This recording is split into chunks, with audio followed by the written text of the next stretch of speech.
Pada perkembangan pengungkapan kasus perampasan nyawa Subang, dari 55 saksi diantaranya diduga ada sosok saksi yang sudah diperiksa tim penyidik, memiliki petunjuk jelas tentang siapa tersangka yang telah merenggut nyawa Tuti Suhartini dan Amel. Namun sebelum lanjut membahas, jangan lupa like, subscribe, dan nyalakan lonceng notifikasinya agar kalian gak ketinggalan berita terbaru dari channel kami. Apakah sosok ini juga yang diduga sebagai salah satu saksi yang tidak pulang usai diperiksa oleh tim penyidik dalam penyingkapan perkara perampasan nyawa di Subang, yang kemudian dari keterangan dari sosok ini petunjuk penting? Mudah-mudahan dengan banyaknya saksi yang telah diperiksa dalam penyingkapan perkara perampasan nyawa di Subang segera terjawab, karena kasus sudah berlangsung 4 bulan, akan tetapi belum juga terkuak. Seperti diketahui, menurut Anjas, pada awal pengungkapan perkara perampasan nyawa di Subang, tim penyidik sudah memeriksa sebanyak 25 saksi. Namun kini, setelah melewati bulan keempat dari perkara perampasan nyawa Subang, jumlah saksi yang dipanggil oleh tim penyidik naik lebih dari 2 kali lipat menjadi sebanyak 55 saksi.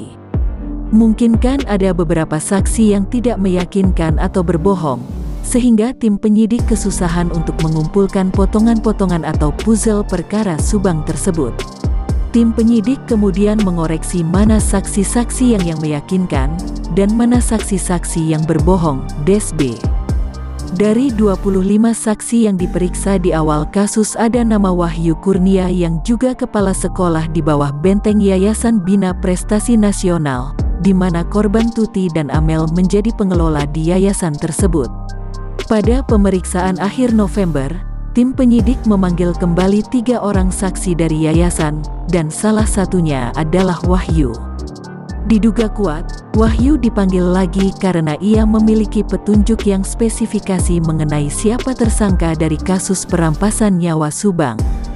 Wahyu juga diduga kuat sebagai saksi yang disebut-sebut tidak pulang usai menjalani pemeriksaan di Polres Subang.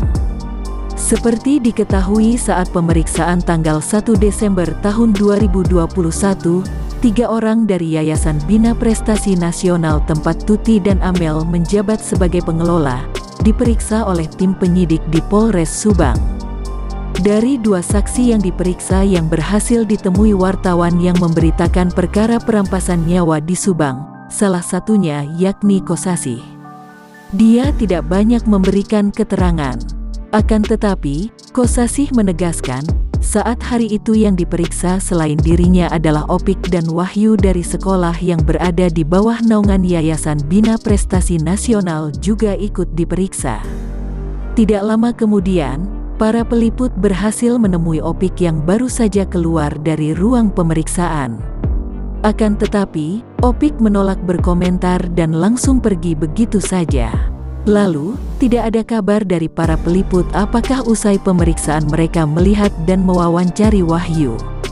Namun kemudian, Anjas memberitakan bahwa setelah berbincang melalui Instagram bersama para peliput kasus perampasan nyawa di Subang di lapangan, Anjas memperoleh kabar ada dugaan bahwa ada saksi yang tidak pulang.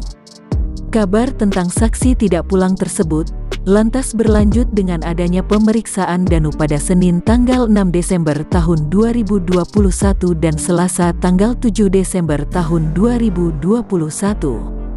Bahkan, pada pemeriksaan yang dilakukan berulang-ulang dari siang hingga malam, Danu juga harus menjalani tes kesehatan dan tes psikologi.